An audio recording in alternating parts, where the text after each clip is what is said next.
There has been a lot of discussion and hype over the recent Disney TV show, The Book of Boba Fett, especially episodes 5 and 6. However, did you know Boba Fett was going to have a game of his own? And in the current hype that we're in now for the TV show, the video game is often overlooked. So in today's video, we're going to go over the recently discovered prototype gameplay of Boba's game, why it was never released, how the game influenced the Book of Boba Fett TV show, and take a brief look at the rumors that suggest the game might be coming back. Before we jump into it, however, if you're loving the Book of Boba Fett and enjoy playing Star Wars games in general, why not join our Discord? We have nearly 3,000 of you discussing the new TV show, playing Star Wars Empire at War, and more. Invite code in the pinned comment if you're interested.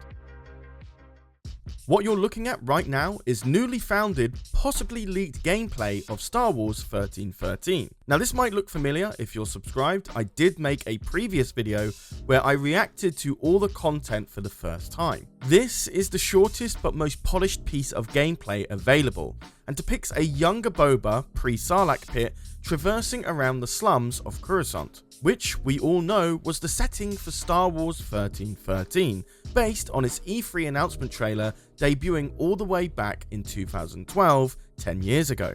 We can roughly estimate that this prototype is at least 2 years in development, as this isn't the first time we got to see Star Wars 1313 in action. Before George Lucas wanted it to be an exclusive Boba Fett game, we got to see a handful of screenshots depicting an unnamed character around what looks to be an extremely detailed layout of Coruscant. And with the text in the top left of each screenshot, it shows these dated 2 years prior to the gameplay I just showed you, running on a version of Unreal Engine 3 in 2010. Continuing on to the next segment of gameplay, we can see a detailed backdrop of Coruscant and an unfinished but certainly promising gameplay level, in which we can see Boba chasing an unnamed character throughout its wide range of interactable environments, which consist of sloped shafts, jumpable walls, collapsing scaffolding, swingable railings, and dangling cargoes. There is also a segment where we see Boba chase the character through a selection of Tauntaun meat,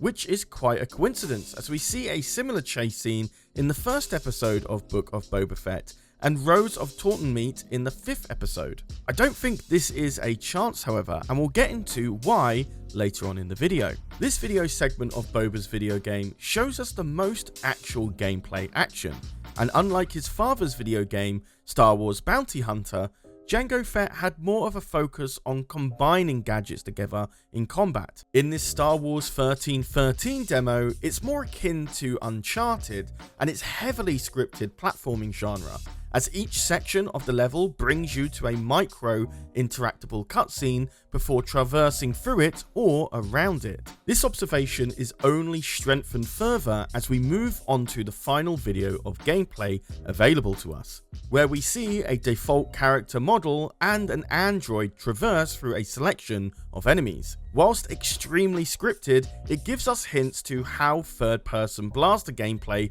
might have looked like, as well as show us more parkour-styled movement through environments. So that's all we have available to show you regarding Boba Fett's unreleased video game. The game began development as early as 2009, and it wasn't until 2010 when George Lucas requested that the main character should be Boba Fett. Many Star Wars 1313 fans discovered through developer interviews that this idea came late into production, and to make George's request become reality, workarounds were required. Developers did this by making the prologue of the game feature unnamed characters in Coruscant be playable until Boba Fett was introduced roughly 20 to 30 minutes worth of gameplay later. Whether these unnamed characters were bounty hunters themselves was unknown, but it was likely to be the two characters shown in the 2012 E3 trailer. The cancellation of the project is very well known, so I won't spend too much time on the matter. Long story short, during the acquisition of Star Wars by Disney in late 2012, many games in development were lost during the migration of the franchise and the decade-long licensing agreement made with EA shortly after. The game, despite being far into development, was ultimately scrapped. So it comes as a surprise to many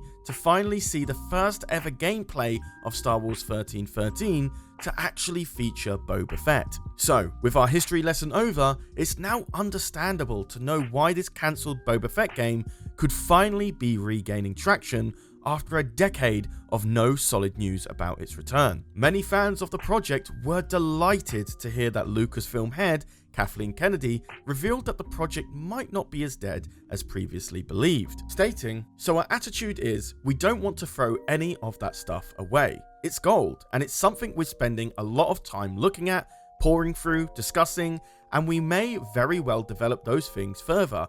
We definitely want to." This was extremely promising news regarding the project. However, this interview was conducted in 2015, almost 7 years ago. And whilst many took Kennedy's statement as evidence of the Boba Fett game's revival, 7 years later, we finally understand that Kennedy told us Star Wars 1313 wasn't going to be resurrected, but in fact envisioned into something else. Perhaps the Book of Boba Fett. But those are just theoretical comparisons. Let's take this a step further and look at the evidence that bridges Book of Boba Fett and Star Wars 1313 together. Grant Parker, a game developer who is currently working on the Wolverine game with Insomniac, made a few statements regarding his time with Star Wars 1313, stating, "I did some early pre-pro work on a bar in this section, and some of the planning for a meat factory. You can see the hanging Taunton carcasses. It was the first professional level design work I ever did. It was very important to me. Happy to see it again." And this is him referring to episode 5 of the Book of Boba Fett. And he continues on this statement saying, "Fun fact, a lot of excellent early concept stuff from 1313 has been repurposed and used in The Mandalorian and the Book of Boba Fett. I was so happy the latest episode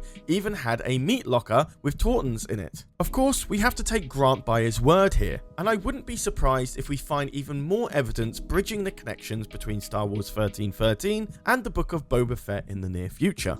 Despite the newly found attention to Star Wars 1313 thanks to the Book of Boba Fett and leaked gameplay, the game is never going to be released. However, that doesn't mean we can't hold out hope for another Mandalorian or Boba Fett inspired game. In a recent accident on Ubisoft's part, a close-up of a 3D rendered Mandalorian helmet was discovered on their Instagram stories. The image was quickly removed, which suggests the promo was delivered to us early.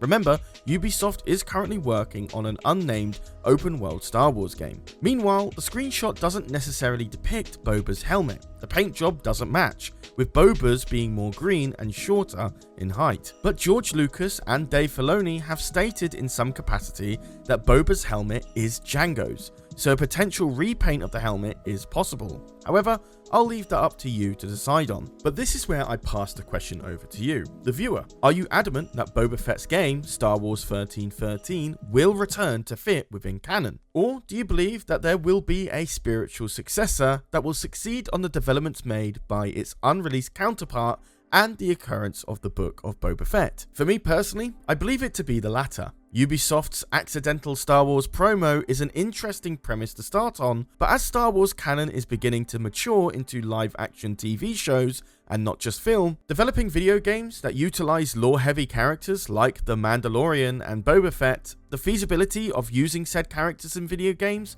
become more unlikely. And so, I believe it's more likely we'll see a spin-off character, the likes of Cal Kestis from Jedi Fallen Order, for example. But that's just my thoughts and opinions. What about yours? Voice them in the comment section below. I read all of them, and when I can, I'll respond to some of your theories as well. Before I go, however, a final reminder that you can join our EcksToo Discord with the invite link in the pinned comment down below. There you'll find many like-minded Star Wars fans to make friends with. It's an extremely friendly community, so you'll always be welcome. Besides that, I've been Charlie, you've been watching EcksToo, and I'll see you in the next video. Take care, everyone.